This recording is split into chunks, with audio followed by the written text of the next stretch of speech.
Hello, friend. Welcome to Almost Cancelled, everyone. I'm Peter, that is Connor, and we are going to talk about Mr. Robot Season 3, Episode 7. It is called EPS 3.6 underscore Frederick plus Tanya dot chk. So, full spoilers for the episode, as always. Got my notes ready, we're ready to go.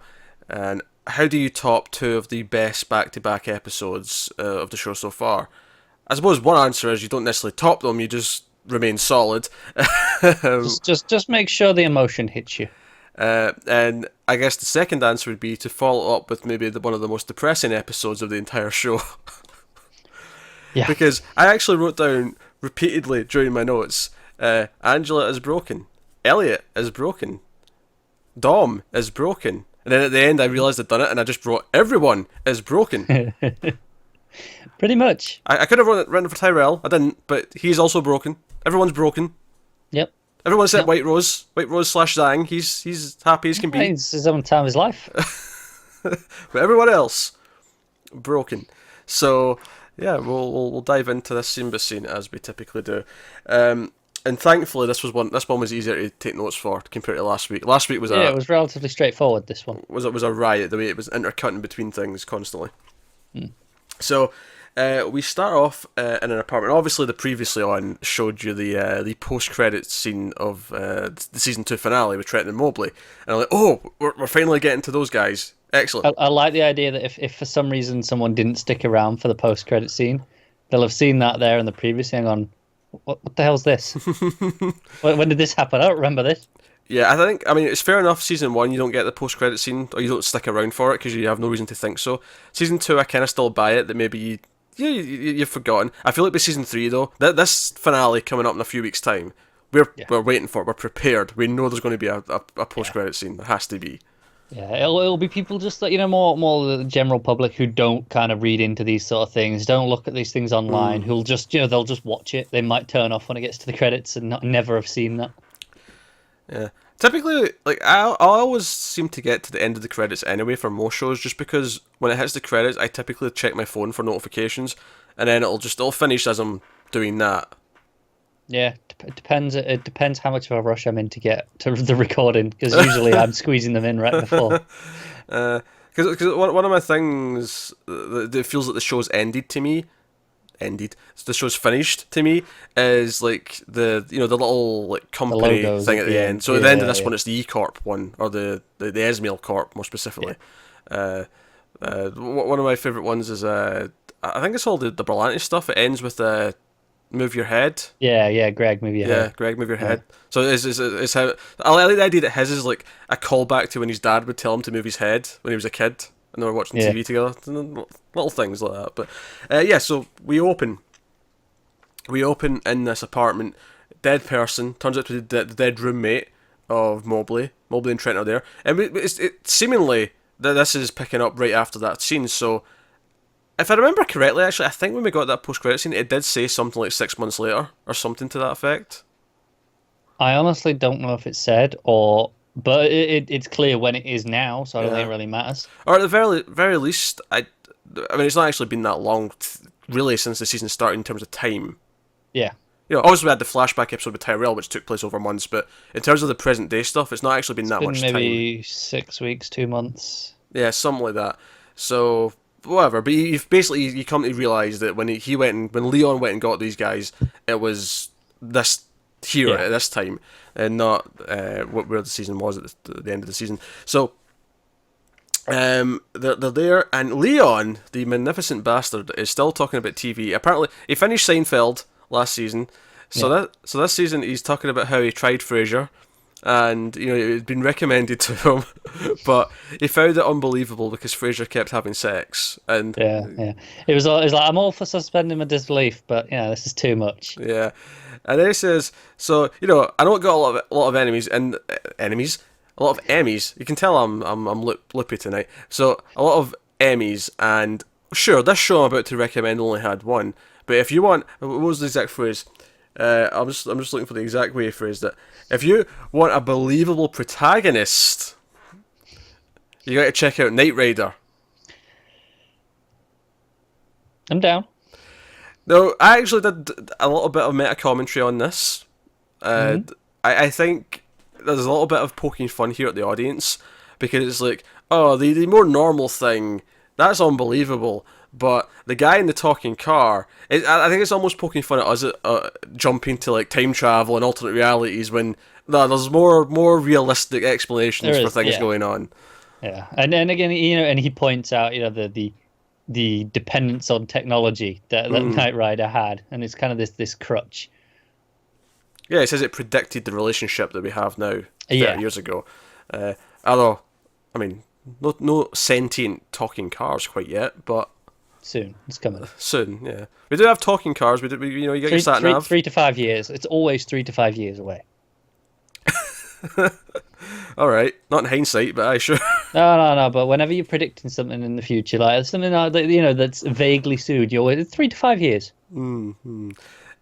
So obviously the news is playing all the phase two's happened. News is treating it, and it feels very realistic in that sense. Just to talk about realism, just that it really feels like there's been a terror attack, and the way the news keeps repeating the same footage. Yeah. Nothing else is on. Yeah. I mean, we see it a few times with someone's flicking through channels. It's just this. Yeah. So it takes them out into the car and is driving them out to the desert somewhere.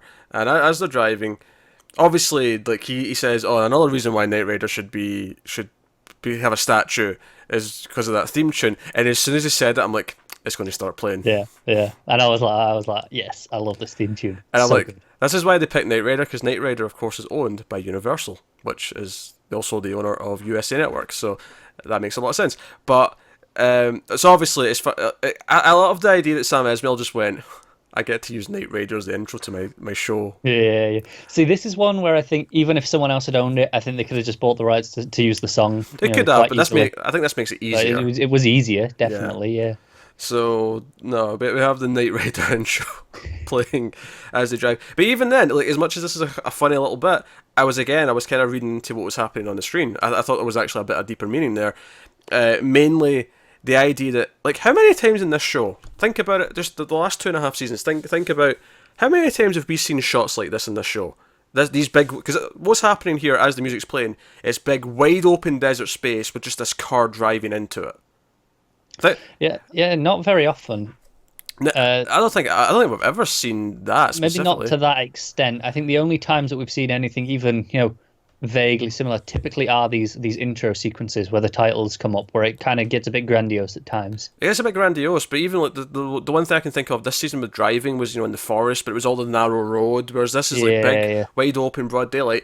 And all I could really, what I really took from it was that, oh, now that we're post phase two, we're in the great unknown. We're wide open. The doors have been blown wide open. Things have been blown wide open. That was the exact phrase I was about to use. Yeah, so that's kind of what I was feeling watching this scene. So even though at its core is something silly's going on because we've got Knight Rider playing, but You say silly, I say awesome. I mean, awesome and silly are not necessarily No, opposites. I just want to make it clear. So we cut to Elliot, and he's still staring at the TVs, and he's emotional, so emotional that he goes straight to Krista, goes straight to his therapist. And what was really obviously he can't see what happened. He's very emotional. He's very basically has a panic attack and lets Mr. Robot come out. But before that happens, what I want to point out is the way he speaks to her. I thought was particularly interesting because as Elliot, I don't feel like he's ever spoken to her the way he does here in this scene, because he actually says, "I'm sorry, Krista," and it doesn't feel like his usual thing where he's kind of disconnected and he's saying what he thinks he's supposed to say. It feels like he's genuinely saying, "I'm sorry, like I need to like." There's a genuine. This has hit him in a way that not many things in his life have. It's kind of like normally he goes to her because he's going through the motions and he's supposed to go and see her. This felt like no. He's there to speak to her as a person. She's not just this like entity across the room like normal. And I thought, oh man, this has really hit him like in a way that nothing in this show has ever hit him. Yeah, definitely. I mean, it's. I mean, we talked about it last week. This burden of guilt. The way he feels responsible for all of this. And this is just the weight of that. Yeah, and his delivery as well, which I think is what really sells it, because I'm sure he might have said, "I'm sorry, Krista," at one point during the show, Probably, right? yeah. But the way he would say it normally, he'd have that sort of deadpan. It'd feel fake, it'd feel forced. But here, it feels so genuine, and Mm. that kind of actually translates as well over when we get Mr. Robot. And let's not ignore that transition, the Oh, horror yeah. movie esque with the distortion in the voice and Do you know what? I was wondering at first, until we got more of the Mr. Robot stuff, if it was Mr. Robot not wanting Elliot to say what had happened. You know how we got like the last episode, yeah, where where he was stopping him doing things, and it was always yeah. that crackling distortion But before. but it was a different distortion though.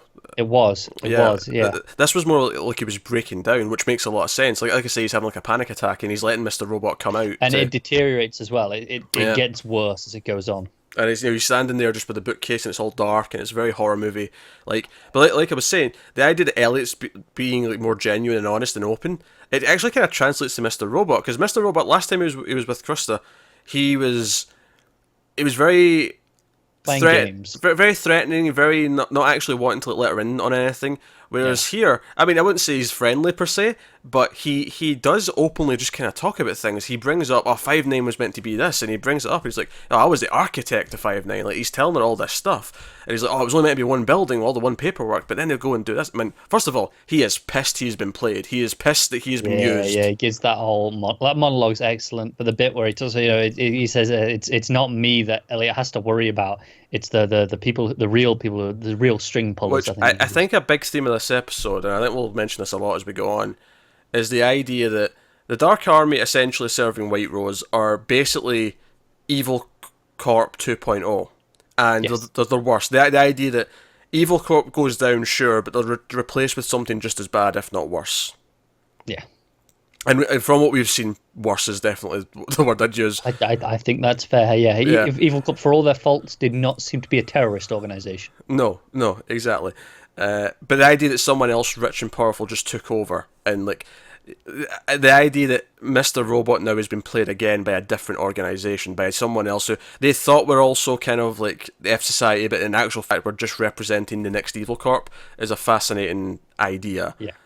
So him being angry, and she's not really believing him. She's kind of treating it like a delusion, and he kind of sits down. And he's like, "No, put it together in your head. Elliot worked to All Safe, which was instrumental to 5'9". Like, think about it." And and you can see that she's kind of getting convinced. She's kind of like thinking about it. It's like, a lot of this feels really believable all of a sudden. Yeah. Really good stuff. So. Yeah.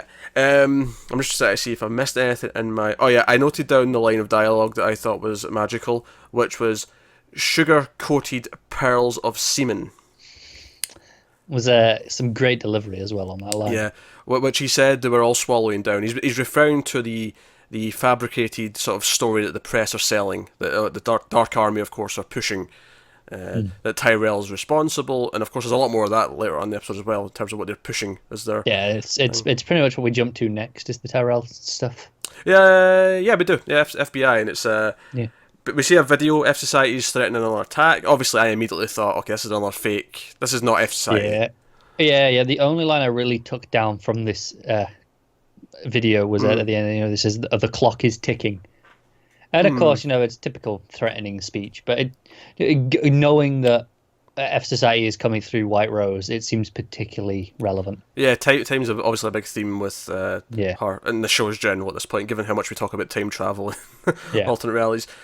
So basically the gist of this scene is that Tyrell's lawyer is A, pointing out that they actually have nothing to really charge him with, and B, that they're trying to like put this on him, but they're essentially debating whether or not they want to make a deal with him to get to the actual perpetrators. And Dom clearly believes none of this. She thinks this is full of shit the entire time. And C, he's technically right in what he's saying, but he's also a smug dick. Oh, he is. He's smug as hell.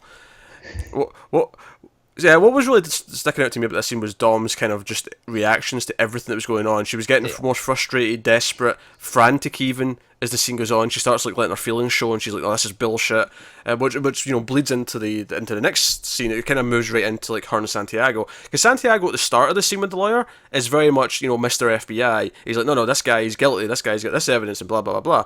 but over the course of like, it's almost like he's playing his part well, where he starts off being, hardcore, no, this is our guy, but he lets himself be convinced by the end of the scene. Just bit by bit. Yeah. And then the next scene when he's with Dom's like, let's do this, let's bring in Elliot, let's bring in Darlene, let's bring in Angela, let's bring them all in and try and get this Dark Army involvement like sort of panned out. And he's like talks her out of it, and he gets very heated, and you can tell that she's like, this is not right. She actually says the line, something's not adding up. And he's like, what does that might mean? And I'm like, you know what it means, dickhead. Like, yeah. You know all too well what it means. And I don't necessarily think that she might suspect him at this point. I don't think she does. I don't think he's done enough to earn suspicion. Only things that we know are weird because we see them and we have the context of knowing who he is. I would maybe buy that by the end of the episode she has an inkling. Like, maybe not like a super, like, but just the idea that there's, not specifically him, but the idea that there's someone in the FBI also helping them. That's true. And we know there's somewhat of a trail to Santiago now as well. Yeah. So we actually cut to Angela next, and Darlene comes by, and Angela is just sitting watching the news of all the. Darlene's already there. She came by last episode, but she comes by again later. Yeah, she does, which is why I got confused for a second. But Angela's sitting there and she's just flicking through. She's just watching the news, and she's obsessing over the number of the people who have died. She's like, oh, it's they're saying it's maybe 3,000 now, and she's just watching and she's just staring out. And this is actually what I wrote down. Angela is broken. And the funny thing is that she's not even that broken yet. She gets more broken later on, but I already wrote down here, Angela is broken. She just keeps saying, they're going to be okay. Yeah, that was the line that I wrote down, actually, was because she just turns to Darlene and she's like, oh, they're going to be okay. And I'm like, she is goddamn broken, right? Like, that is... Yeah. And Darlene's like, who? She's like, oh, the 3,000. And Darlene's like, okay, I'm going to go get my stuff. Yeah, don't you move. You need help. I'm staying here. Don't you move a muscle, Angela. Yeah, and obviously for a second I'm thinking, is she still thinking time travel here? Because she thinks her parents are coming back. I think she still does to some extent. She still thinks this is going to be undone. To an extent. More on that later. I feel we'll leave that there, because that scene was very quick. The real meat with her comes later. Then we're with Tyrell. It's basically a big FBI chunk next. It kind of splits into three though. One quick scene with Tyrell, with this FBI guy. He wants to see his family. The guy's like, look, sure, I'll go and pass that on, but I need you to look through the book of suspects and like point out who's responsible for this. And he's looking through, and I'm like, I can kind of see where this is going. Now, this is where I got the inkling. I'm like, I feel like I know what he's there to do. Yeah. Especially given what else is going on in the episode. I mean, I do have a question based on what we were speculating last week. Did the note tell him about his family? No. Did he? No, you don't think so? Based on that scene in a second. Yeah. That's the thing. I was just, even when I was watching this scene, I was like, right, how much is he just doing this? How much does he know? Yeah. No, I think his reaction when he actually finds out tells me that no, he did not know. Because I think a big part of this episode, beyond the idea of the evil new power coming into power and like taking over, I think the idea that several people realizing they've been played, Mr. Robot being one. I think Tyrell even here feels like he's been played as well. Definitely. Even though like Joanna's death had nothing to do with Dark Army, we know that. At least we think we do. I mean, that guy didn't seem to be. We assume that. Yeah. Like, but obviously at the same time they're cold. They didn't care. They don't give a shit. Yeah, I don't think it was Dark Army, because I don't think Dark Army had anything to gain by potentially losing Tyrell like this. It was way easier for them to just keep her around. Yeah, because they had to keep it a secret until now. Because it wasn't until after he'd pointed out who they were that after that Santiago goes in and we get that scene. But before we get to that, Santiago's in his office. He's on his phone with his mother again, who has like medical treatment to get, and he's upset because she's told someone that she was told not to leave the house. Yeah, this is it. Whoever she's told, I don't know who, but there's a trail now. I'm like, there's something to follow. Dom, find his mother. Find Santiago's mother. This is it. This is it now. This is his undoing. I think it's actually kind of really interesting that him caring about his mother is what's going to bring him down. It's his humanity. Yeah. Yeah. It's a nice reversal. And he, much like Dom, he's also getting stressed. He's feeling stressed and panicky, which is actually one of the big things that I pointed out for the next chunk of the scene where he goes to see Tyrell. Is that I think he actually, when he goes to see Tyrell, he has to feel powerful again. He feels weak and he feels powerless. So he goes to Tyrell and he basically just says the worst things possible because he wants to feel like he's the one in charge. He wants to feel like Tyrell's a small person. I'm the one in control. I'm the one who has authority here, because he felt like he was losing that in the previous scene. So I think from his character, like, he intentionally makes it worse than it has to be when he goes back in. Because obviously, just to point out here, the guy comes in who had the book, and he's like, yeah, he's pointed out the two suspects, and I'm like, oh god, I know who those two are. This is bad. This is so bad. But more on that later. So he goes back in and he turns the camera off, and I just there's a piece of gorgeous music playing up to that point, and sure, it cuts off with the camera. I think we've mentioned it a few times this season, the way where they've cut in and out of music cues has been really interesting, and I thought this one was one as well where, you know, it was like, okay, this is all fake, this is all for show, this piece of music, all this emotion, and then we cut it off with the camera because that's it. Now we can be real. Yeah, he even says that. And now we can be true to each other because no one else is listening. And, you know, like, he goes out of his way to be extra cruel about this. Like I say, he wants to feel powerful because he's like, oh, so you want to see your family? And Tyrell kind of still, you know, he's still kind of terrified about what's going on. He's like, he just kind of nods. And Tyrell starts the sentence, and then he just cuts him off with, Joanna's dead. Mm. He just cuts him off. He just jumps in with it. Yeah, and he doesn't believe it. He's just like, nah, this is bullshit. Oh, my favourite part of that is, I think he denies it first, sort of more normally, but then the second time he denies it, Tyrell, he just kind of sits and goes, no. He says it like 3 times before he says anything else, and the acting was really good there, I thought. It was, yeah. And this is kind of why, like, no, there's no way he knew about this before. This is... Agreed. This is genuine reaction, this. That said, the best line, I thought, again, making him feel powerful from Santiago, is when he's talking about his son, and he's saying, oh, if you tell anyone about me, if you try and disrupt the plan that the Dark Army's put you in here for, you'll be dead before you can even see our grave. But then the line that really, really I thought was dark as shit, and it was I've never actually heard a threat made about someone's kid put this way, and I thought it was like a really smart way of doing it, is he says, I will make it my mission to ensure that your son becomes another statistic. Yeah, that is evil. That is a really dark line, because it's like, not only are you going to do something really bad, you're going to use the system and the bureaucracy. Yeah, he's already joking about the system. Like, I say joking, it's very dark. I mean, he's going, oh yeah, you know, I hear the abuse rate of that place is only 1 in 5, so, you know, pretty good odds. I'm sure it'll be fine. It's because it's so dismissive. It's like, your son's not even a person to me. He's just a number. Like, it doesn't matter. Yeah, exactly. So, and obviously Tyrell's upset. You see him when he turns the camera back on, Tyrell's just crying and he leaves. My favourite moment in the whole scene, though, is at the end of the scene, because Santiago leaves the room, he shuts the door, and the music's playing, but it comes back on with the camera. Yeah, you hear no sound from inside the room, but you see Tyrell screaming his lungs out, like he is letting it cut loose. And on top of that, I just noted down as well that there's blinds on the door, on the window on the door, and I just note down that he feels caged. He feels trapped. Because now he's bound into this. He's agreed to put himself in for the Dark Army, set up these 2 people, and now he's like, he can't get out of this. He's lost his wife. He may get his son back, but I mean... Like, he has no idea, yeah. Yeah, so now he's been played. This is his moment of realising, I have been manipulated. Like, they've been... Because Santiago specifically tells him, she's been dead for 2 weeks. Yeah. Yeah. And so he's raging. Like I say, he feels caged, and I think the blinds represent that, because it's just like almost like a sort of, cell kind of thing. So it's a very classic use of that, isn't it? You see it a lot in all sorts of movies of caged, or some of the windows with the diamond patterns. A lot of those sort of ideas are used to represent that. And then the idea that he's screaming but we can't hear him. It's a really good visual, but I think again it's the idea that the Dark Army doesn't care. They don't care that he's screaming. They don't hear him. Yeah, exactly. So he's screaming in a vacuum. So it's that simple. Really, really good stuff.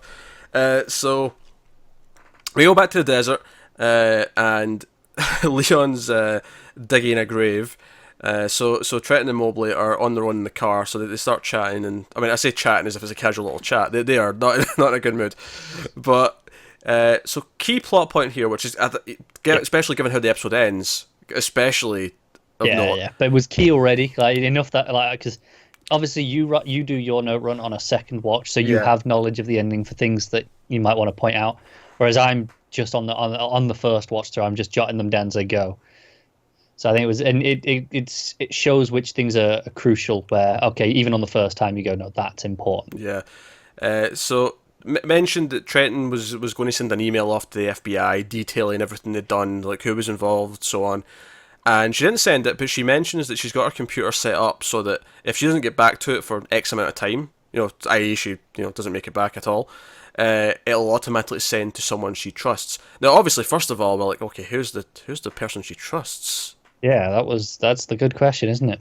Because your first thought is maybe Darlene, but like, what's the worth of sending it to her? In this She already situation, knows, yeah, and there was always a bit of rivalry between her and Darlene as well. yeah, a little There was bit, always a bit of tension, so I wasn't sure that would play up for me. yeah. Part of me just wonders if it's just Dom directly, like, It could be. because you remember she spoke to Dom last season. There was like Yeah. there was a, or it was, no, it was Mobley she spoke to. It wasn't Dom. It wasn't Yes. Trenton. Yeah, it was my. But part of me just wonders. I Like, can see it, but my question is, all right, why do you trust her? no, that's true. That's true. But I don't know. I mean, is it just someone in her family? That feels too obvious that the Dark Army would go looking for it. It does, because she doesn't want to put anyone in danger. Yeah, that's the thing. Yeah, anyone who she sends that to is in danger immediately as soon as they've got it. Which is why I feel like Dom's still the most logical guess, because okay, it's FBI, but it's someone that at least she believes isn't corrupted. I also think it would be good for Dom's story if she gets that email. Given where we end up with her Yeah. by the end of the episode, I feel like that would be the perfect person to receive it. But does it line up that she trusts her? I guess maybe there's more to it that we'll find out if that does turn out to be the case. But real interesting stuff.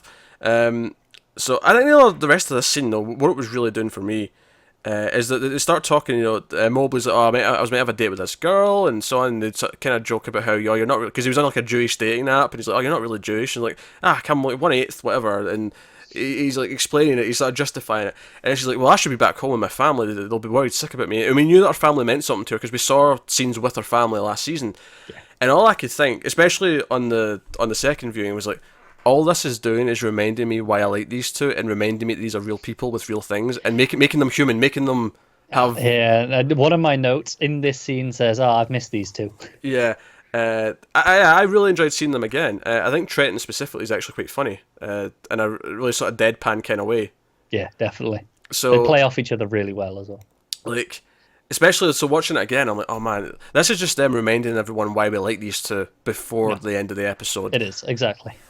So yeah, so she actually gets out of her restraints because they've got like a fancy, it's like a number locked bind. It's kind of like a bike chain. Kind of, It's like yeah. the sort of thing you'd wrap around your bike. Yeah, maybe it should be one of those actually, to be honest. Yeah, that's what it looked like to me. But she gets out of hers, and he's like, okay, right, get us out of here. Because obviously, at this point, Leon's out digging the grave. He's away, thinking that there's nothing they can do. And she's like, I can't drive. And he's like, what? You're like a genius. You've got an IQ level of like whatever. Like You can't drive automatic. And she's like, well, I lived in the city. I never had to learn. This is cracking me up. Oh, man. And she's like, just go. We're in the desert. You're not going to crash into anything. I didn't say that, but that's what I was thinking in my head. Of course, naive of me to think that. Why would you think so? I was like, well, this is going to go wrong. Because she floors it and she's zigzagging around. She ends up hitting a rock, even though there's so much open space to not hit anything. She hits the rock, which I'm not going to say this is intentional, but it reminds me actually, just given that Leon brought it up, of a Frasier episode. I don't know if did you ever watch Frasier? Only the odd episode here or there. There's an episode where it turns out that neither Frasier or Niles ever learned to ride a bike, so the other people in the show teach them how to ride a bike because it's like, oh, they've been like dared to like do this bike race for charity or whatever it is, and Frasier's got this fear, and the joke in the episode is that no matter what, every time he like starts to ride a bike, is he'll just turn around and hit the closest thing he could possibly hit. He'll turn. It's almost a shame Leon didn't reference this. Yeah, it's like almost like he makes. I think at the end of the episode, because he thinks he's over it, and then the race starts, and he turns literally 90 degrees and then hits like a post box. Like it's that's the joke, and it made me laugh that like you could almost accidentally not hit anything for miles, and she somehow hit the one rock that was an issue. Yeah. It made me think of that. So, yeah. No, that's fair. But to get serious about this for a second, again, I was being analytical as I was watching it. I'm like, what does this kind of represent?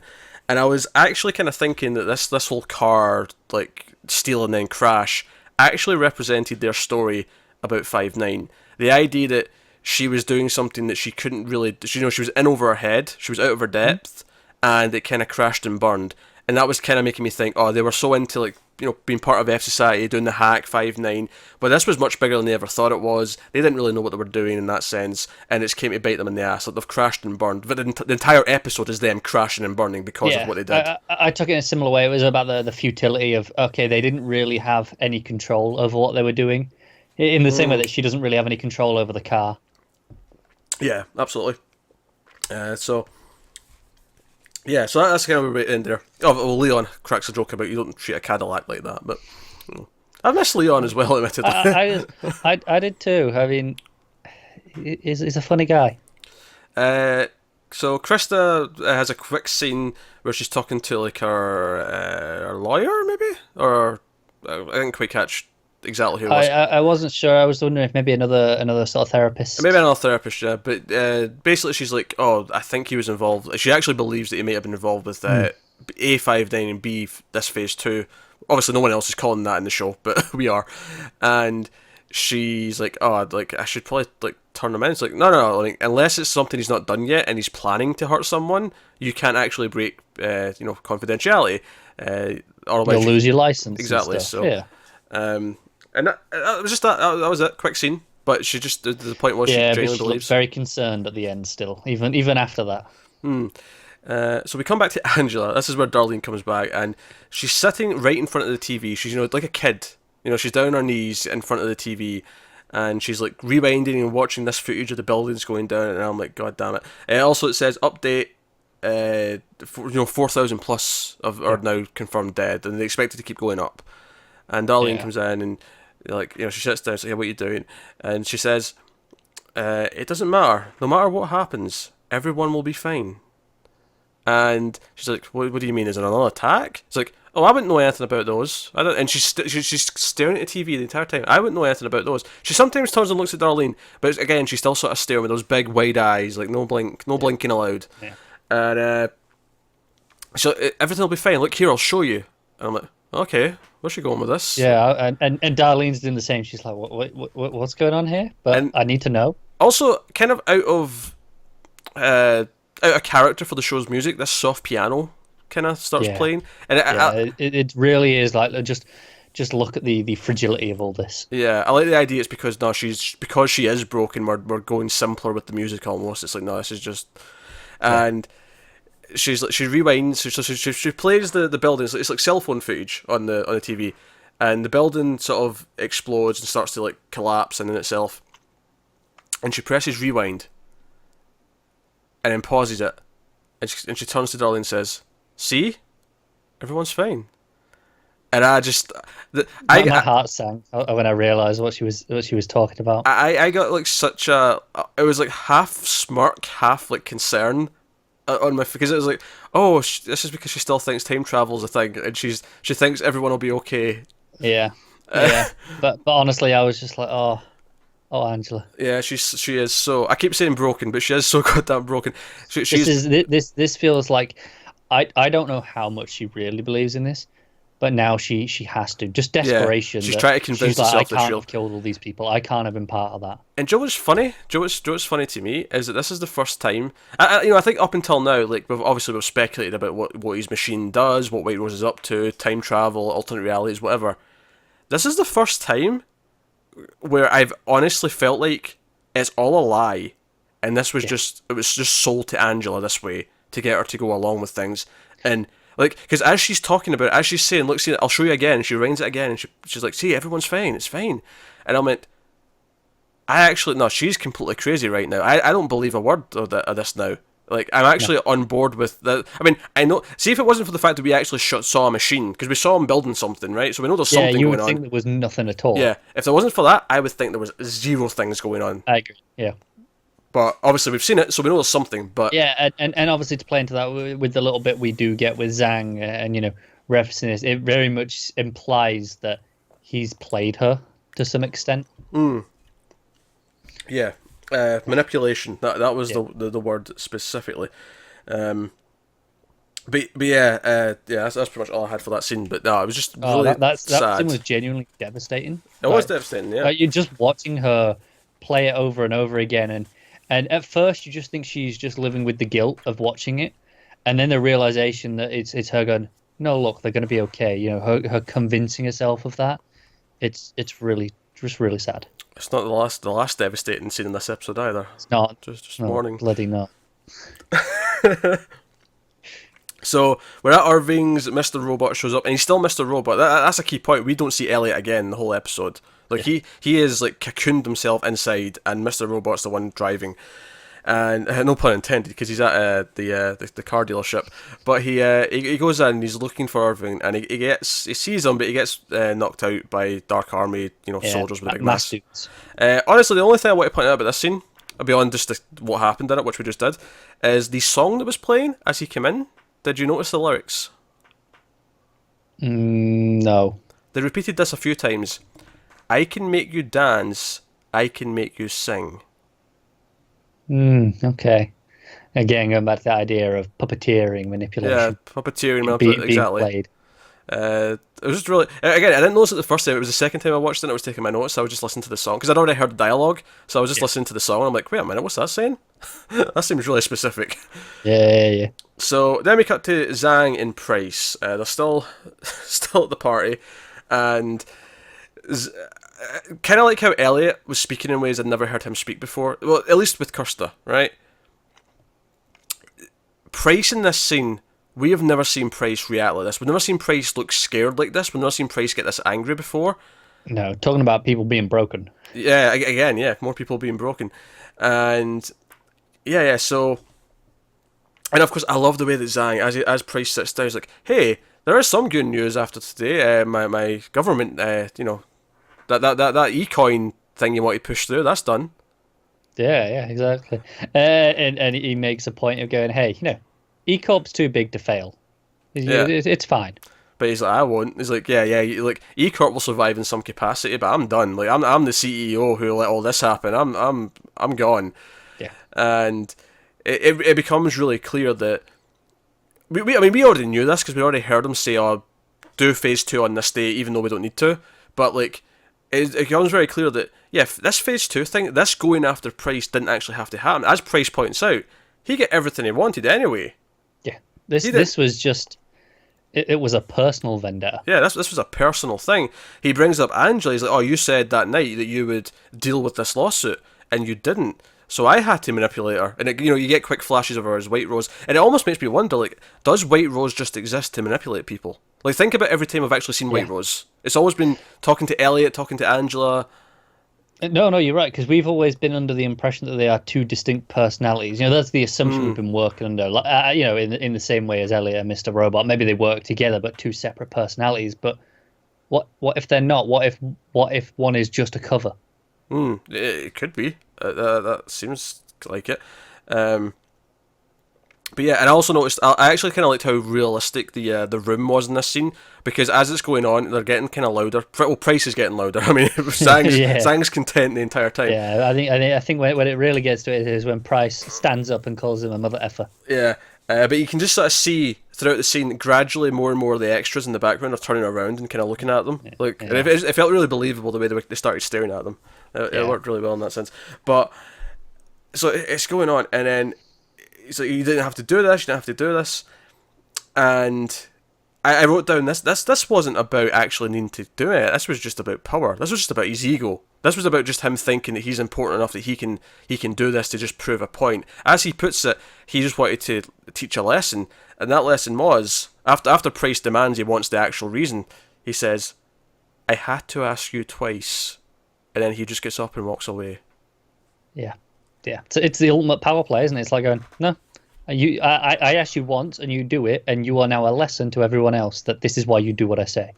Yeah, it's nothing but here's how big my giant billionaire cock is. That's all this scene. That's all Zhang is in this scene. Pretty much. I did like some of the phrasing that he was. He says, I installed you as CEO. Thought it was Yeah, an interesting choice of word, given all the the Cure. hacking Yeah. stuff. Yeah, He also is. He mentions how the previous CEO met an untimely end. yeah, and he wants Price to hire his own replacement. Oh man, god damn it. So at this point, like given all the people he's killed, you're like, okay, Dark Army are definitely evil. Zhang is definitely evil, but still, they're going to be more evil by the end of the episode Yep. because it's a bit more personal by the end. We go back to the desert. Leon's got Trenton and Mobley actually digging in the grave now, which is clearly just for one person and clearly just for the one body they've got in the car, Yeah, the and roommate. I think it was Trent who puts that together pretty easily. He's like, Yeah. look, this clearly isn't big enough for all of us. Yeah. Also, I didn't note down because they're just kind of talking about, oh, what did the Dark Army want with us? Maybe they want us to like do Yeah, something they for want to them. recruit us. And I liked that Leon sort of shouts over, "Hey, I can hear you. Everything you say, even from over here." And all I could think was, yeah, that's what the Dark Army's like. They're monitoring and listening to everyone. Like this is like Yeah. they think they're being on watch, but literally in this scene, someone who works for the Dark Army is like, "No, I can hear you. Like you're not actually hiding anything from me." I thought that was an interesting little touch. So then we go to Mr. Robot and Irving, and Yes. Mr. Robot's taking him to. He's there for a job. He's there to clean up someone who's OD'd at a posh party. Mr. Robot gets out the car and he's like, "Hey, look at these people!" And there's up in a roof. It's a fancy patio, party.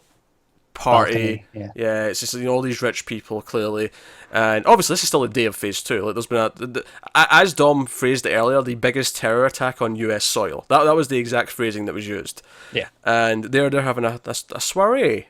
Is maybe the word I would use. Yeah, I And think the word he uses is shindig.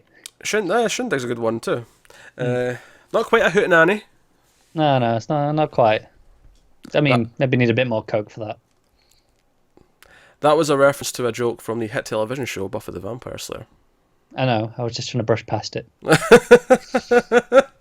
before you could get that out, but all right, it didn't work. Oh no! If I've got a Buffy reference planned, it's coming. It's happening. So, no. So basically, he kind of like what a lot of the themes of this episode. He explains to Mr. Robot, "Look, hey, the rich will always be there. Sure, someone might replace them, and it may be a new rich entity, it may be a new powerful corporation, but they'll always be replaced. They'll always be there. This is kind of futile." Even says like, "Oh, this isn't even your revolution. It only happened because it was bought and paid for by them, which it was. The Dark Army, like which helped out with 5-9, were doing it in aid of the new corporation that was going to kind of like come in and take over to some extent." Basically, I mean, when you think if the Dark Army is behind E-Corp at this point, I mean, they have been for a while, clearly, and E-Coin is the new global currency, which they now control. They control the world's economy now. Literally. Yeah. Before it was more figuratively. It's like, okay, we're the big capitalist corporations. We have a lot of power. But now they literally control the money. Yeah, I was actually another thing. The Price scene was that he openly talks about, oh yeah, like I understood 5-9 why he did that. Like he was in on it. He's like, yeah, I get why that happened. Yeah. Yeah, I didn't. I mean, he didn't know about it beforehand. He was a bit of a swerve, as he points out. But he's like, oh, I get why you did that. That put pressure on everyone to move things along. Then it was like a sort of almost a fabricated It crisis. made sense. Like, you can see the logic in it. It was an awful thing, but you can understand it. Yeah. So one thing I didn't notice is that, especially since it looked weird, is this is like one of the first times in the show we've seen Mr. Robot without his glasses, and I thought that was a really and no hat or glasses was really throwing me. And I can't really say much about the hat, but the glasses, I kind of felt like, oh, he's seeing the truth for the first time. He's seeing clearly. Yeah. I think it's funny that usually it would be putting the glasses on that does that. Yeah, but I think... I guess the argument here is Elliot doesn't wear the glasses, so it's more like, he's seeing through Elliot's eyes a bit more. Yeah, I think that. I think maybe just the idea that you like... It's not so much that regular glasses make things murky, it's the idea of like rose-tinted glasses, for example. If you take the rose-tinted glasses off, you see things for how they really are. And it's more that kind of metaphor, I think. But no, it's kind of like this is Mr. Robot realizing he's being played. It's realizing, and I'm really fascinated by what his goal is going to be now, like what Mr. Robot's goal is going to be beyond maybe just getting back at them, like to prove that he is not just another sheep to be played with, another cog in their machine You know, because it's kind of like how Elliot's dad was used for something and then just discarded. And now, even though they were fighting against what they thought was the just, oh, we're going to fight against E-Corp, we're going to do this, it turns out they were just being used by someone else who was even worse. Yeah, and this is it. And we know that he's been working against Elliot for the past half a season. But now it's like, no, we need to work together. We need to take these down. We need to go after them. And I think I could be wrong, but what I imagine the next episode is going to be them having to communicate. Mr. Robot kind of having to get a hold of Elliot, bring him back out, bring him out of this cocoon, as he, and kind of get him functioning again. It wouldn't surprise me if the whole next episode, or most of the next episode's inside Elliot's head, with like him. I can see it, honestly. Yeah, I mean, it may not be, but like, I can see it totally being that. But like I just just this idea that he's been used again, and it's like, okay, it's almost the reason why they wanted to get back at E-Corp in the first place has just happened again with Dark Army. So now, like, we have this foe that, unlike E-Corp for us as the viewer, we've actually seen the entire genesis of. We've seen the entire start to finish story of how he's interacted with Dark Army. Yeah. And we know that this is the middle point of the show. Like Esmail said, that Phase 2 is the middle of the show, and given it's the middle of a season as well, that makes a lot of sense. Like, it lines up. Yeah. Yeah. If we're going to have 5 seasons, this is directly the middle of the show, and I wonder, like, this is all about building the greater threat, and I think ultimately maybe the lesson that some of the characters are going to have to learn is that they can't just get rid of all the big corporations. There has to be more of a learning curve along with it. And we talk about this being the middle of the show. I think that's really fascinating, just from a structural point of view of, okay, this middle of the show was something done out of a personal vendetta. It wasn't even part of the plan. And look how devastating it was. 4,000 people, probably more once it goes up. 71 buildings. What's next? Where does it go? It's the disregard for human life. It's as much as it's a personal vendetta, it's the kind of the idea that the powerful people don't care about the little person. Yeah. And the powerful person, they're all just numbers to him. He doesn't care. So it kind of enforces that idea that just on this whim, he's just done this, and does it even matter? Yeah, I think ultimately the lesson's got to be, because obviously the point here of the original plan was, let's just get rid of E-Corp. Let's just get rid of the corporation. Whereas I think it has to be, okay, no, we'll have the corporations exist, but they have to be more accountable. Yeah. You have to be able to keep them in check somehow. That said, that sounds really boring when you describe it that way. I have no doubt that Esmail will find a much more... I'm sure it'll be yeah. I'm just saying, the core lesson. A much more interesting way of putting that across. Yeah. Depending on where it goes. But no. So... No, fascinating scene in that sense, just from a character perspective. We're back with Trenton and Mobley, and this is just when Leon's kind of leaving them to like the Dark Army guy. But there's a great transition into this with the music. Because obviously you have the violinist up on the building playing, and it carries over into the next scene. And again, it doesn't cut where you think it would, because usually it would cut on the edit. Instead, it waits a few seconds until he slides the door shut, and then it closes with the outside world. The music goes off.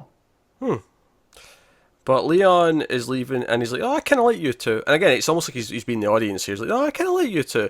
I'm just a chaperone. This he'll decide what to do with you, but, I'm hoping he'll treat you right. Yeah. And he just leaves. Yeah. And again, I think it's added again to this idea of no accountability, where he's like, okay, I'll let you, and I hope they don't kill you, but ultimately, I'm not going to worry myself over it, and he just leaves. Yeah. Turns a blind eye, as it were. So... We actually cut to a small scene with these characters we never met, but they're wearing the same outfits that Trent and Mobley have been wearing, so wherever they've been working, this is where these guys are working. And it comes on the news that the FBI are looking for the true perpetrators behind this attack. And it looks up, and his pictures of Trent and Mobley, and this is where the title of the episode comes from. He's like, hey, it's Frederick and Tanya! Yeah. Which obviously has been their alias when they've been hiding out since the end of season 2. So...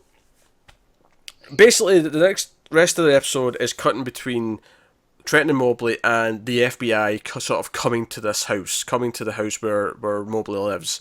And it was actually very clear right away that the FBI scenes take place later because it was nighttime, whereas the actual scene started with Trenton and Mobley. It was daytime, it was broad daylight. Yeah, it was really obvious, and I like that it didn't try and trick you with that. It's like, no, it just let you know immediately. Oh yeah, you know it's going to be later. You just don't know what the aftermath of whatever happens was going to be. Yeah, So exactly. it still works. I don't think there's any point during that entire thing where you think, oh, they're going to walk in exactly when the Dark Army guys are still there. There was never a thought in my head No, exactly. that was going to be what happened. So, take them into the garage, which I said that way for all the audiences. You had to force yourself to say it Yeah, that I way, had to didn't think you? about it. If I say it that way, I have to think about it, because garage is the way that naturally rolls out my tongue. Yes, yeah. But so they've got like computers set up, they've got like maps out, they've got like all these plans. It's this fabricated thing, and because I've already, like, as soon as they mentioned earlier on that they've got the two suspects have been ID'd, I'm like, it's these two. They're going to set them up. They're going to make them take the fall. Yeah, it's hinted at really nicely earlier on as well, Yeah. from when Mr. Robot's talking to Krista. He says, oh, they're going to set us up to be the fall guy. Like we're going to take the blame for this. Yeah, yeah. Not him specifically, of course, it turns out, but Yeah, absolutely. his group, the core founders of this premise.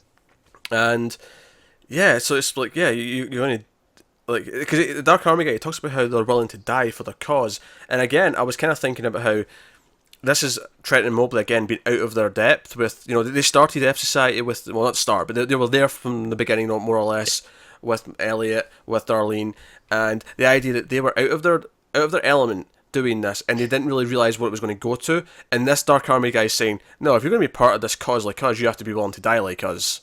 Yeah, I think this is it. We see very clearly that they're not willing to die. I mean, they're begging not to be killed, all seen, because they figure out pretty quickly what's going on here, and I think that's the point where when they got involved in 5-9, the same with Elliot as well. It was kind of just let's do this because we can. There was never any real conviction. Yeah, and I think this is them, like, not realising the severity of what they were doing, and it's escalated with these other people now, and they're in this situation, and obviously you see, just to fuel Connor's plane death theories, all this planned second attack stuff, which never actually happens, at least seemingly not now anyway, is all plane crashing related. They're hacking into airports and all that kind of stuff to take down I planes. thought it was very notable that they said, "Oh no, this code's already done. Everything's ready to go." Like they made a point of saying, "No, this is done. All they need to do is send it." Oh yeah, but I don't think that's implying that it's actually going to happen. I think that's just necessary for the story to work, that it's already set up and ready to go. Yeah. I just mean in the sense that it is very clearly again showing that they're not needed for this. That's their purpose. But when they find it, it's going to look really obvious as to what they were doing. And they talk about specific airports as well, like specific areas where they were targeting, which will presumably get security bolstered after this. Yeah, you'd imagine so, yeah. I would have really hoped so. Security tripled. Yeah. So that's all going down, and then eventually the henchmen put a gun in Mobley's hand, hold it to his head. They're going to make him commit suicide, essentially. I mean, it's not really suicide, but it's going to look like suicide. Yeah. And it's cutting between this and the FBI, and then it just cuts to the FBI. You don't see how it ends, it just cuts to the FBI, and they're coming into the house, they've got the night vision on, all this stuff, and they get into the room, and you actually see Trenton be turned over in night vision. So, at first I'm like, okay, that's probably her, but it's hard to tell because it's this bright night vision. Yeah. You're like, that looks like it probably is her, but you can't quite tell. And then he turns the night vision off, he pulls the goggles up, and then you see her, and it's like, no, there's a bullet hole in her head. She is completely dead. Mobley is completely dead. They do the same. It's like, when they're looking at it, they've got the night vision on because it's tactical, but they get up there and they're like, okay, there's someone here, civilian, and we're like, all right, okay, but they can't ID her until they take the night vision off. It's like, okay, target confirmed. Yeah, and it's just so depressing. Like, they're both dead, and we just got them back this episode. The episode reminded us why we liked them, and they feel, I mean, obviously they're not innocent in 5-9, but they're naive people. They don't feel like they're these criminals, and they were doing this for a just cause that they thought was right. Yeah, it was a very noble on their part, misguided perhaps, but the intentions were noble. But from a viewer perspective, you've connected with them, you care about them, and it's really, really dark. And I think the darkest thing about it is, because obviously the camera, because obviously they're all wearing cameras, the FBI or the SWAT team, or whatever you call them, and they're going around the room, And it's like, okay, so here's all these plans for these towns. There's a camera with an F Society mask. There's flags up on the wall, Iranian flag, Iranian flags, and that ties into the story that Zhang wanted spun, and then it's like it was when as well when they show you the on the news and the previous scene of them on there. Like I'm like, I think the scariest and the most depressing part about this, honestly, is how believable this cover story is, and how people would buy it. Yeah, exactly. Why would they suspect anything? But because of their ethnicity, this makes it just easier to swallow, and it feels, it's actually the darkest part about the whole thing, and it made me feel a little bit sick to my stomach. It was like, not only are they innocent of the crime they are being told that they've done, but how easy the media is going to swallow it because of who they are. I mean, and the reality is, if we were told this in real life, this happened, we were told this story on the media, we'd probably believe it.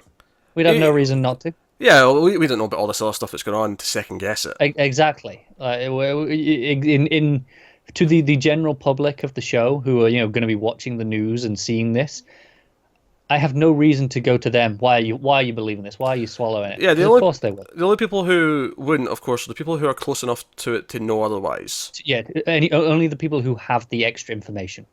But the thing is that Dom's not buying a lick of this. She's staring at that screen, and this is where I'm like, Dom's broken as well, because she's looking at this, she's like, this is complete bullshit, this is set up, this is too easy, like, the evidence in the room is basically on a platter, here's everything you need to say it was these two. She knows it's bullshit, but she also knows that they will swallow this. She knows that everyone above her in the food chain is going to say, that's it, job done. And that's why, knows that for all intents and purposes, she's lost. Yeah, that's why at the end of this moment, she's just quiet the whole time. And there's even that moment where Santiago like pats on the back and says, hey, I know it would have been better if we caught them alive. And I think that's the moment where I'm thinking maybe she does suspect that is he kind of in something, because he's ready to just sweep this under the rug. And she leaves the room. She goes to the room with all the board. The board, yeah. Yeah, with all the faces and names and all the lines and all the rest of it. And she takes a red pen. She crosses out Trenton and Mobley. And the camera, she goes to do something else, and the camera geniusly sort of goes up the board. And you see Elliot, then you see Tyrell, and then she just pins a bit of paper that says. I love how I knew she was right. You can hear the pen writing the squeak, and you're like, what's she doing? And she just pins a bit of paper that says "White Rose?" And I'm like, she knows that this is all a cover up. She just knows. She doesn't obviously know the details, but she knows something's not right. And then she says, again, just to encapsulate everything that we feel in this episode, and the idea that so many people are kind of become aware they've been manipulated in some way. Mr. Robot, Angela, well, I mean, arguably she's not realised it per se, but regardless, she's broken because of it. I think she has realised, and that's why she's so desperate to believe the lie, should we say. Yeah. Tyrell, broken. I'm sure I've missed other ones, but like so many people broken. And Price broken. Dom, broken. And she just sums it all up by looking at it and saying, you're actually going to get away with this. And then we just end in this wide shot of her looking at the board, and it is depressing as all hell. It's like, no. And so it's funny, I think just last week, maybe the week before, we were saying, oh, this is kind of going to be like the hacking Avengers, where Dom's eventually going to join like Elliot and the team to like take down, because the FBI's not going to want to. Yeah. And she's going to feel, and I was like, oh, maybe that'll be like maybe they'll set that up late season 4, and it'll be a season 5 thing or whatever. And I don't necessarily think it's going to start happening right now, but I feel like this is the seed. I feel like her feeling powerless. Being set on that path. Yeah, she is powerless in this moment, and she realizes that no one else is going to help. Which is why I think if she does get that email, and it's like the that's it. That's all she needs to the push bread trail. Because once she has confirmation for herself, no, this is someone. This is this like we know. Like I feel like she's not going to want to let this go. But there's only so far she can go on her own without any evidence of any sort. Let's face it, right now, she's just got a feeling. And she knows that. Yeah, it's a gut feeling, yeah. And there's only so far she can go on that. Only so long that she can hold on to that. But once she gets that email, something outside that verifies anything, just even the tiniest thing, that's all she needs. And I think the justification that she'll actually work with Darlene and Elliot and the team is because they didn't do this attack. This wasn't them. This was never them. Yeah, she might even learn that Elliot was trying to stop it actively. Yeah, she might. But I think morally that's why she won't necessarily have a problem. At least maybe not. Maybe at first she'll be skeptical of like. I imagine there'll be trepidation at first. But Yeah. I feel like this is the start of her path going, no, if I'm going to take this asshole down, this mythic White Rose, which as far as she's concerned, she's never actually got, she's not like a photo, she doesn't have anything like that. She has like maybe heard his name once or twice, and that's all it is. It's this mythic rumors, yeah. shadow in the background. What I'm looking forward to is her confronting Darlene, because she kept saying Darlene's hiding something, she's holding something back after her conversation with Elliot. Is she going to go, you knew this was going to happen? Is she going to go, how much did you know about this, and confront her about it? Is that maybe how the links come together a bit? Maybe I can almost see like Dom just walking into like Angela's apartment whilst everyone's there. Like, at least like when I say everyone, I really just mean Elliot, Angela, and Darlene. But I can see her just walking into the room, and everyone just sort of staring at like, "Are you here to like arrest us or something?" And she's like, "Tell me about White Rose," and like. And everyone in that room will have at least a bit of information on her.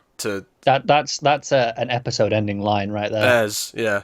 It's definitely an episode-ending moment when she walks in and you realise she's not there to arrest anyone. She's there because, I want in.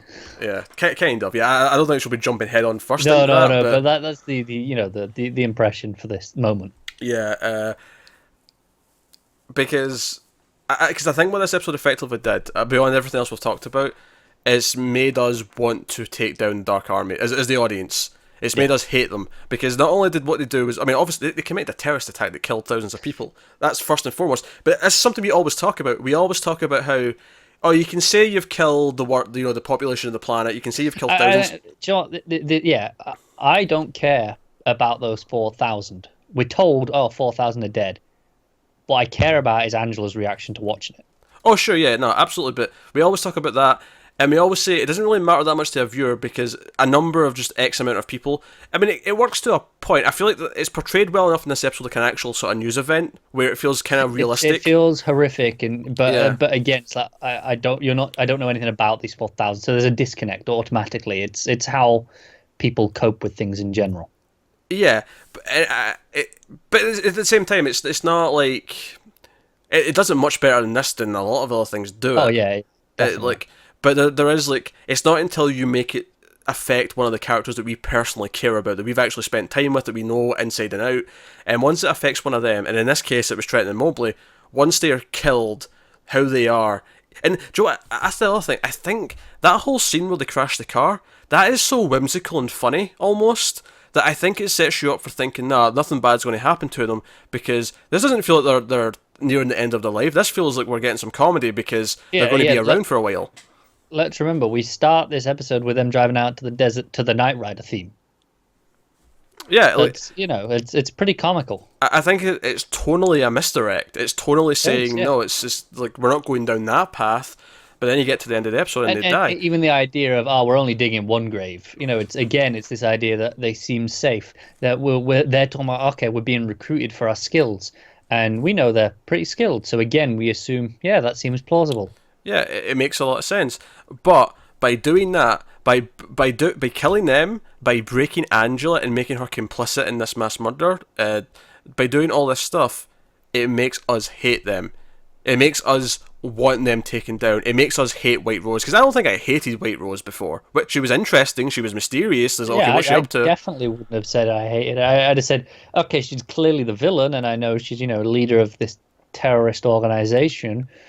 But at the same time, I find it very compelling and fascinating every time we have a conversation. And White Rose is still compelling, but I still hate her now. Like, now, I want her taken down. I want Zhang taken down. I think that's it. I think before I wanted Elliot to win, because obviously he's our protagonist. But I didn't necessarily want White Rose to lose.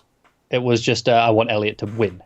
Whereas now I want White Rose. I want White Rose to lose. I want her to suffer. And obviously, we saw how the Dark Army operated last season. It's not like we've had any delusions that she's willing to do dark stuff or he's willing to do dark stuff, depending on how you want to go with it. But but again, you make it personal. First of all, the terrorist attack is the worst thing that Dark Army's done up until this point, anyway. And then you add on to that personal characters that we care about, that we know, and that's it. They are now. They now have heat. White Rose has heat, to use a wrestling term, and that's it. So now we have a villain that we want to see taken down, the real puppeteer pulling the strings, as it were. Yeah, as far as we know. Well, you really think there's going to be another No, person I, above? I really don't. But I just I can almost see the irony of it. Of there's always someone bigger. Yeah, I mean, I don't think so. I don't think there is either. I think that would be a weird structural thing in the show. I feel like we've been building up to White Rose all this I time agree. since season one. It's clearly kind of going to be the main crux of the show going No, I forward. agree. Yeah, I think what is going to be interesting is what really discovering the relationship between White Rose and Zhang and kind of understanding what that is, because even right now I don't But yeah, we really. don't know. It's been left a lot to interpretation, and I'm curious, and I'm excited. Do you know what really excites me about this? And this is actually a very kind of similar to Twin Peaks in a lot of ways, just in the sense that what the show was about in season one, or in Twin Peaks' cases, the first two seasons, kind of like shifted to something else. And for Twin Peaks, this was the new 2017 season. Yeah. But it felt natural. It felt like, no. This was always kind of the point, is that eventually we'd go to this next step. But it does kind of, because, season one of Mr. Robot is all about 5'9". So we weren't calling it that at the time because we didn't know when it was going to happen yet. But Yeah, but it was all about that. Yeah, it was all about building to 5'9". It was all about taking down E-Corp. but And, after this, 5'9" basically doesn't matter anymore. well, Comparatively. yeah, sure. But, like, sure, there was sprinkles of White Rose. White Rose was a factor, like, in helping achieve 5'9". But since then, it's been like, no, what you're really going to do here is you're going to learn that is just the start of the problem. It's just the start of the horror, if you will. And Dark Army, White Rose are even worse, and now we have to deal with them. But I think that could feel like, oh, we're manufacturing more story out of it. And certain, if another show that didn't plan for that and they tried to sort of add that in after the fact, oh, there's something even worse behind that door. I feel like here, though, is actually kind of the natural progression for the characters to learn and think they were doing good, and then learn that, again, no, they're really not. They're still being manipulated. There's still more to this, and it feels like a natural progression, and I think that's actually exciting and also well and I like the way it constructed. often feels like we get manipulated as well, because obviously we have We strange do. perspective on things. Yeah. And I think there's a couple of times in this episode where it feels like they're talking to the camera. I'm not sure if they quite are, but there's twice that really look like it. One of it was part of Zhang's speech to Price, where I think it's where he goes to for the lesson, where he kind of looks right at the camera, and the other one is actually it's Leon, where he's talking about he says, oh, you don't want to see where this knife, you don't want to know where this knife's been, but he's looking right at the camera. It's like, yeah, but you know where it's been. You've seen what I do with this knife. Yeah. So yeah, no, it's a strong ass episode. The only thing that suffers about this episode is it comes after two of maybe the best episodes of the entire show. But it's no slouch. It is absolutely no slouch. It's tense as hell. It is depressing as hell. It's dark as hell. It maybe doesn't quite. It's not quite as depressing, perhaps, as the returned half of the last season of Battlestar Galactica. I won't spoil it, but for anyone who's watched that show, don't know exactly what episode I'm talking about. I'll get there one day. Yeah, it was last season was split in two. It was when the first episode back when it came back. I knew that. That's what I'm talking about. That was Okay. one of the most. That was maybe the most depressing episode of TV I've ever watched in my life. Wow. Well, it's on my list to watch at some point. Yeah. So, no. Stop getting ideas. Well, I'm just saying. If you want to watch it anyway, we could do something with it. Anyway, that's with season 3, episode 7 of Mr. Robot. We've only got 3 left of the season, which is upsetting. Really? Already? I missed the 12. So, no, I feel like there was a lot of meat in there, and I think it's interesting that we dropped Elliot for most of the episode. He was gone, and we cut around other characters. Like, how often does Krista get a scene just on her own? It's just her scene. Not often. Not very often. I don't know if ever. Maybe once or twice in relation to the dog. Yeah, And, that relationship. Yeah. Yeah, but that's about it. But that was even that was all through what Elliot was actively doing at the time.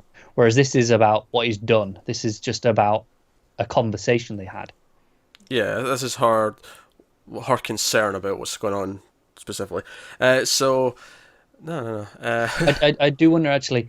Does she go to Don? Does she speak to Dom at some point? Is that something that makes Dom kind of another piece of evidence for her to vindicate her of, no, these two weren't behind it.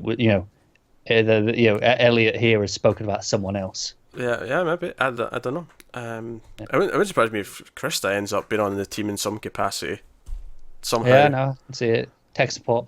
Well, not literally in this case, but the usual role of tech support. To help If Elliot. you know what I mean. Yeah. To keep him on track. Yes. It's a poor analogy in this show where everyone else is the techies, but yeah, it's a terrible analogy in this show, but yeah. Yeah. So, no, good stuff. Let us know what you thought of the episode in the comments below. Like, subscribe, all that stuff. Get us on Twitter at mailed_fuzz for channel updates. If you want to support the show and support the channel, head over to patreon.com/mailoffuzztv. You can do that over there. But otherwise, that is us. So thank you once again for watching. Keep watching TV, guys. Have you got any vanilla?